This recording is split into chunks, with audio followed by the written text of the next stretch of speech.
Hey, hey, how do y'all feel about putting the X in extras today? Good. Awesome. I feel great about doing so as well. That's good that we're both on the same page. Yeah. We are going to talk extras about Love Gun, which we just reviewed in its entirety. Which I'm And also convinced, I'm sorry, I'm convinced you rated Tomorrow and Tonight so low because of Firehouse. This is just you're just firing back at my ratings. That's I that's wouldn't do that unfair. to you. I Bull wouldn't do that to you. I'm not that kind of guy. bull plop. Not going to do it. All right. Anyhow, let's do this. We are going to talk about some controversial stuff, not between Steve and I, but this album has a lot of sort of weird innuendo, and it's got some weird stuff going on about some sexual things, possibly. And so, if you're younger than the age of 18, please stop listening right now because it might get into some weird stuff. Or have your And parents' permission before dialing yeah, in. get your parents' permission to listen to us weirdos talk about this stuff. So if we're going down track listings here, Christine 16, we talked about it being a little bit creepy, Yeah. especially the talking part in the middle where Gene is like talking about how fresh and clean the 16-year-old girl is. And that's a Hmm. little weird to me. We mentioned maybe if he wrote it when he was a late teenager, 19, 18, okay, that would have been a little different. Maybe if they put it on this album later and whatever. But I don't know how Gene, how old Gene was in 77. I mean, he's 70 Late now, so I guess late that would have been, 20s yeah, 30 or so, around maybe. then. Yeah. Yeah. Um, yeah, so that would be weird. Yeah, just being a dad and being older, it's like when you're a kid growing up listening to it, to me it was always just a groovy little tune, and I've never been one to really listen to lyrics though. I fully admit that, and that's something that my wife and I still kind of, I don't want to say argue about, but we talk about that a lot because she's one of those people. Lyrics are important, and I think that that's fantastic. I'm a music guy. I have a hard time hearing lyrics sometimes, so if the music moves me, I tend to gravitate despite what the so I've been, I mean, I didn't even know the song, the Flow Rida song was about strippers that, the right round until I was like, I don't know, like 4 years ago. I remember texting friends, did you know that this is about strippers? And he's like, what the hell, man? Where have you been? It's just, because I loved the music, right?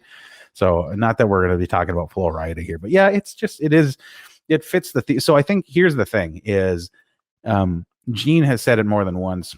At this point, at this juncture between Rock and Roll Over, Love Gun, Alive to that era, that's when they started noticing the demographic shift of their listeners, or at least paying attention to it, where heavier rock bands always gravitated, their audience was primarily, adolescent boys and young men, young adults that way. But they realized that they were getting a lot of young girls and women coming to their shows. So they realized this is a marketing opportunity, or at least Gene did. That's where I think the first time they started seeing that split was he's like, we have an obligation to market this towards everybody. We want to make sure we're making music for all of the people that want to listen to it, not just this one subsection, which really I know that didn't sit well with Paul, Ace, and Peter, which is probably a rare time where those three were aligned completely because they were all just about the rock and roll. No, we're rock here, but like it or love it and hate it, whatever.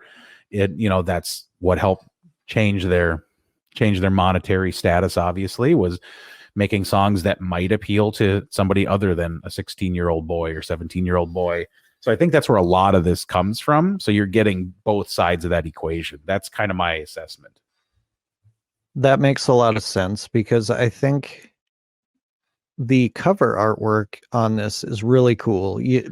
You're still looking at cartoon characters larger than life, but now you've got a bunch of half-naked women wanting them on the Mm-hmm. cover. Mm-hmm. And I don't know if any you specifically or anybody listening has seen the Kiss Playboy from the 90s.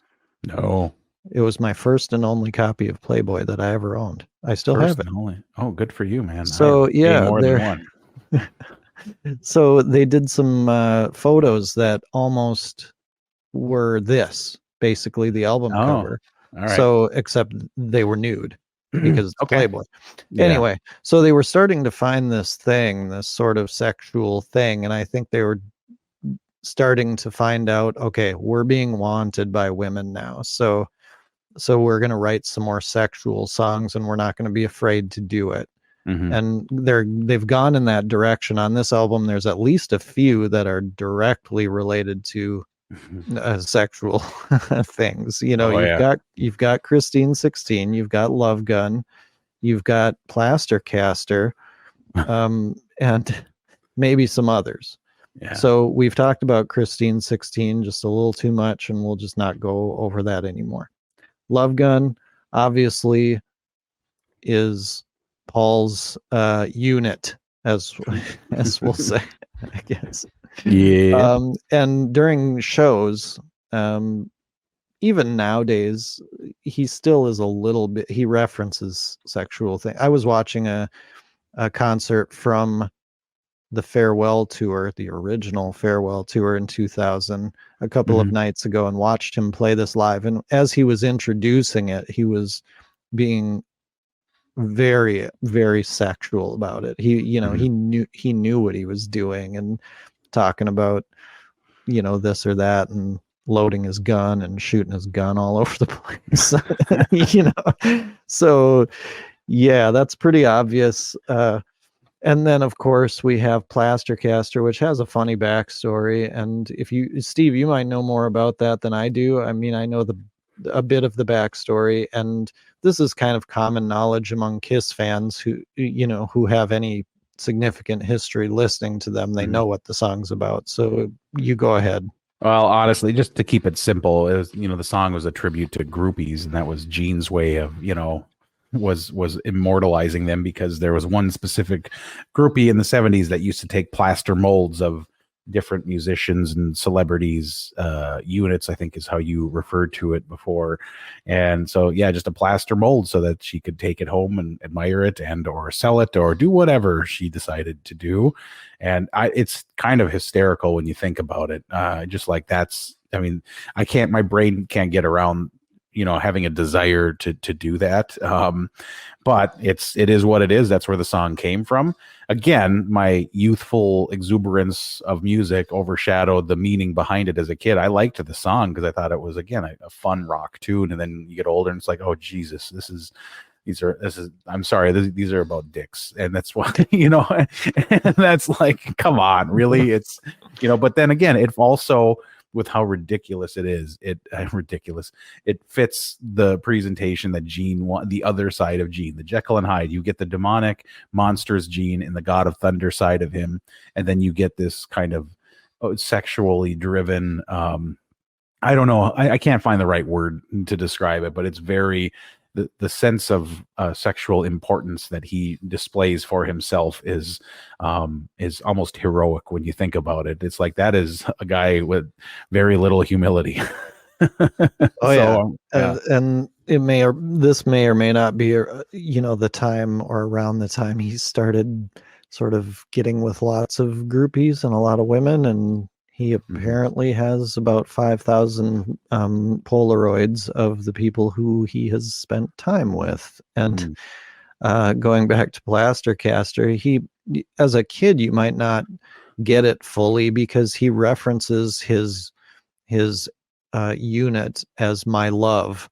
So like he'll say, my love is in her hands. Well, that's not an overtly sexual thing unless you listen to it in its entirety. And yeah, and it's very obvious that his love is down penile. there.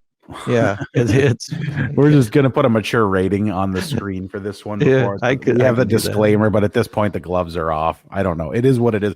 I will say one thing, for as weird as all of that is, I don't think that there's a poet in history that comes up with better innuendo to turn into songs than Gene. I mean, Paul's a close second, but I think Gene just finds this just weird ass way, with his verbiage to turn the most obscene acts into, you would again.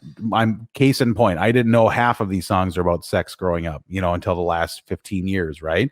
And that's a talent. Like, how do you? And what's even funnier when you think about it is we've talked about it before, but Unplugged, they play this, and it's a great version on Unplugged, right?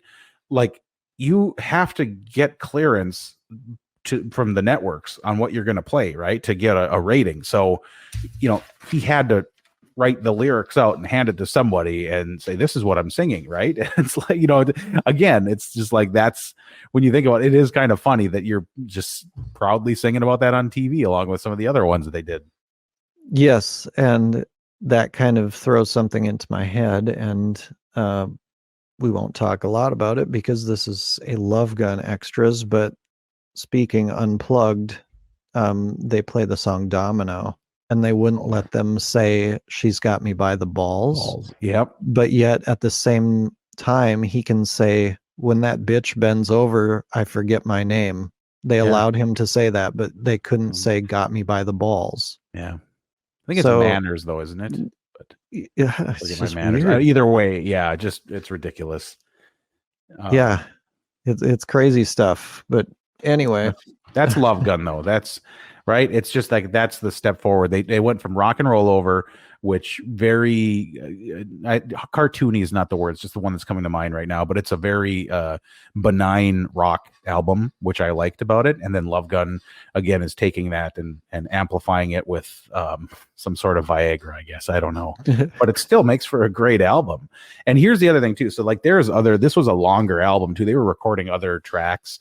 And there are, if you've ever listened to the remaster reissue, I don't know what it was, but I know it's on Spotify.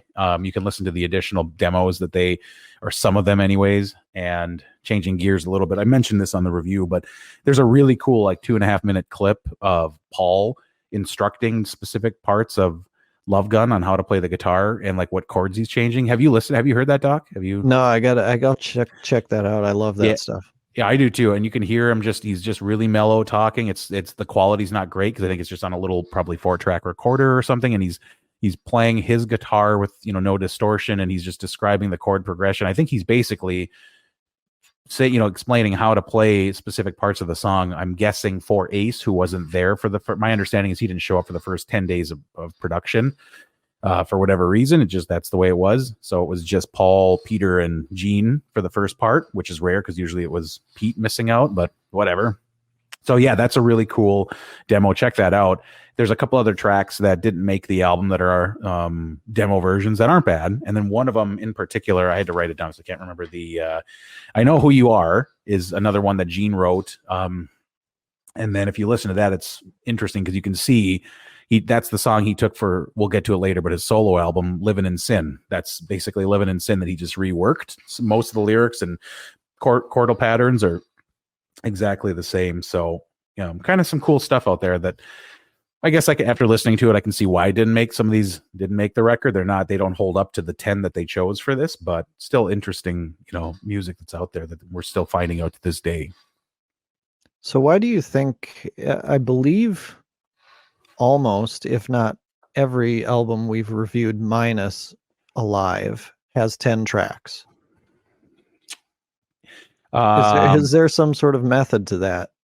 Only thing I can think of is it makes it easier and most of the tracks have generally the same runtime of, within reason. So it makes it easier to cut a record so that you've got 5 tracks on one side, 5 on the other. I'm guessing that has something to do with it since records were the way of music back then. I suppose. So that probably has something to factor in. That's my best guess, but I'm just speculating.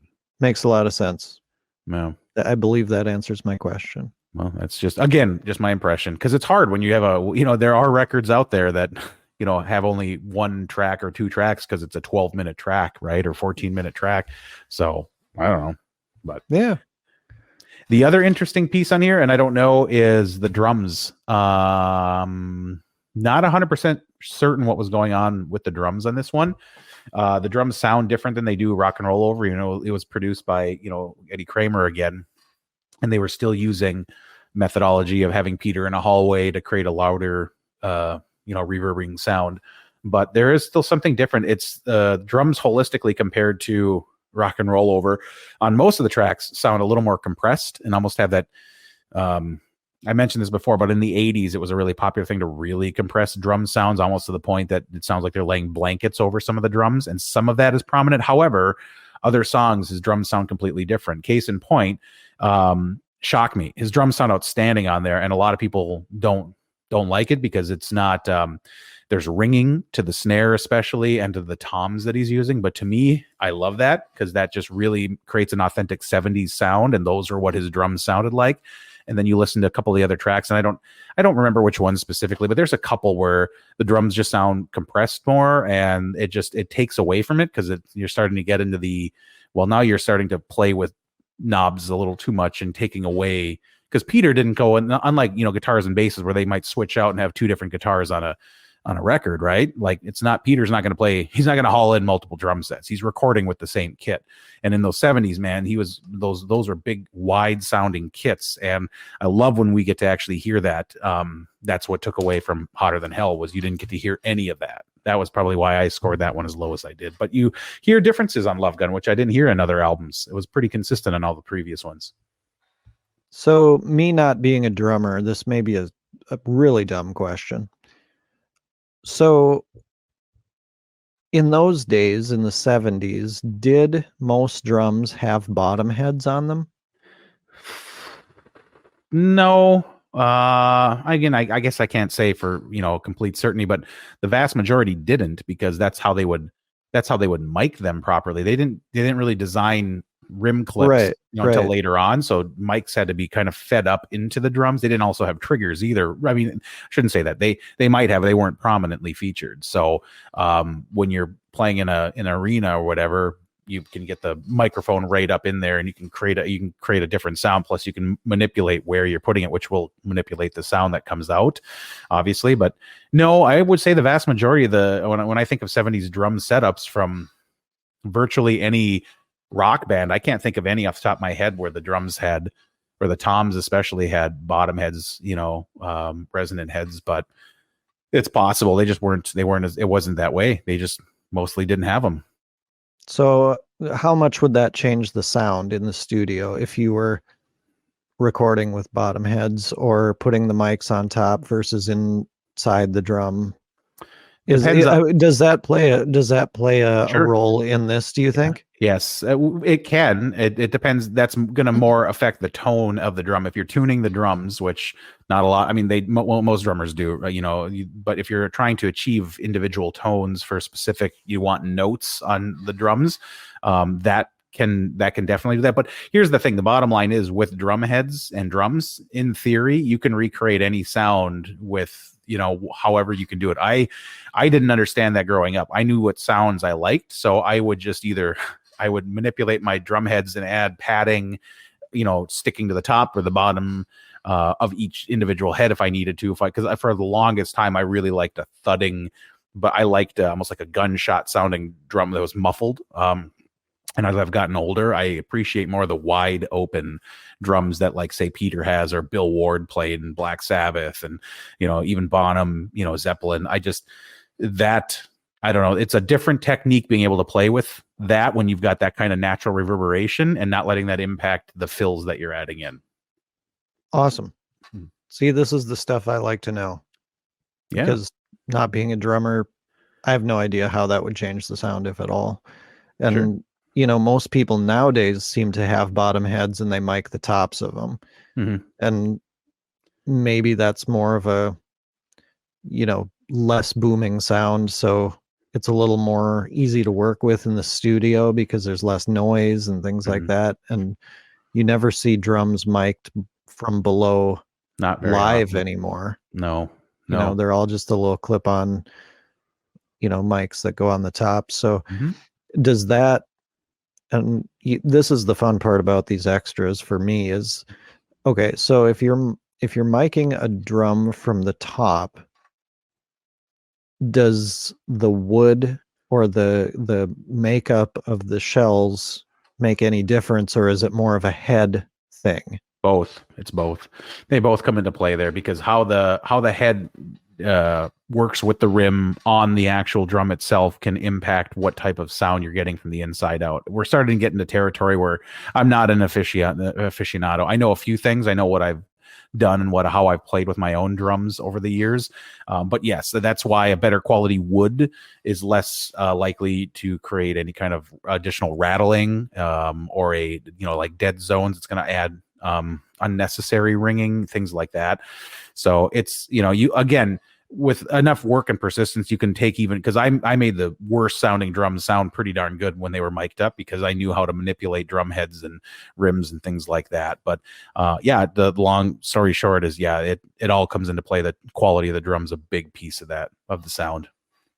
So did Peter stick with, what did he play through these years? Like, I'm trying to remember. Did he stick around with the same kit throughout the whole decade of the 70s? No, he jumped back and forth, and I'm blanking out. I'm under the weather, so my brain is in a little bit fog right now. But I know that I believe he used a different kit on the self-titled album. Then I think he tried the same kit for Hotter Than Hell and then Dressed to Kill, and then didn't like it, and then ended up going back to his original kit. And I just can't remember if we were dealing, what brands they were off the top of my head. So I sound like a terrible Peter Criss and drumming fan right now. But I just know that he started with one, changed it up for a couple albums, didn't really ultimately like the sound that he was getting out of that and the playability, and then changed back. And then and he even admits it too, with his bigger kit there, it was mostly for show. There were several toms he never played. It was just there for same thing. There were times where he had the double bass drum and he never really played that at all. So it was just, again, for spectacle, which was the way of the world in the 70s and 80s rock scene. Oh yeah, more drums means a bigger unit. I don't even have a way to end that. That's a perfect ending note here. I'm going to make you a bumper sticker that says that, or a t-shirt. I love it. Please do, and I will wear it proudly. So he was I'm going to grill you just because you're sick and you probably want to get going, but so he later started playing DW drums, correct? Yeah. So have those been around since the 70s? There were versions of them, I think, but I think they came more into prominence 80s, 90s era, 90s for sure. But yeah, I think that they might have been out there, but they weren't marketed as much. I'd have to read he gives an explanation on that Ask the Cat part of his website a little bit. He goes into that a little bit. And I had a Modern Drummer magazine, and I might even still have that. I should look for it, from when they reunited in 96, I believe, right around Psycho Circus. And that was a killer magazine, because he was there in all his glory with his updated cat makeup and his kit, and he walked through it, and it was a beautiful looking kit that he just, he loves the sound of DWs, and they worked really well with triggers, which is what he needed to rely on as his arms kind of didn't quite hold up. He didn't quite have the oomph that he did, obviously in his youth. But that's what triggers are designed for, create that big booming sound and not have to hit quite as hard. And then that's still a technique on its own. So give him a hell of a lot of credit for just readapting and still creating amazing sounds that I wish he would have carried on, because he still plays. I still see stuff pop up on my social media feed of him playing a little bit. And you just, never say never, right? I want him to do one more proper solo album. That's the thing. He's done 4 or 5 total, I think. And his last one was the biggest letdown. I mean, honestly, I was so stoked. I was like, oh my God, Peter. Because Cat 1, I think, was my favorite. The one that he released in 93. I want to say 92, 93. That's a great rock record. He brought in some good ringers, and it was just heavy and fun. And it's like, yeah, he's really feeling. Then he never followed it up. And then he comes out with the one in 2012, I think. And I don't know what the hell he was thinking. It's so bad. It's all ballad that he should not be singing, and Send in the Clowns. And I mean, just literally Send in the Clowns he sings. And I shouldn't criticize, but I want one more Cat Attack. That's all. Awesome. All right. Well, we've got to get rolling here. So I'm going to go mix up some plaster, I think. And that's going to be my evening. Oh, so well. Whatever you want to do. Lucky wifey on your end there. I'll text you pictures. Yeah, right. There we go. Since we made this a mature rated version of the cast anyways. So hey, cast. Hey, how about that? Oh, look at that. Look at that. If You people did have made it. far, I applaud you because we are delirious at this point. It's been a long week. Yes, we are. Big Steve is sick and we're gonna let him go. So thanks for listening. Next album is what? Is it Alive 2? Live 2, yeah. Awesome. So that'll be fun. Looking forward to it, man. All right. Thanks for listening. Catch you all later. Thank you.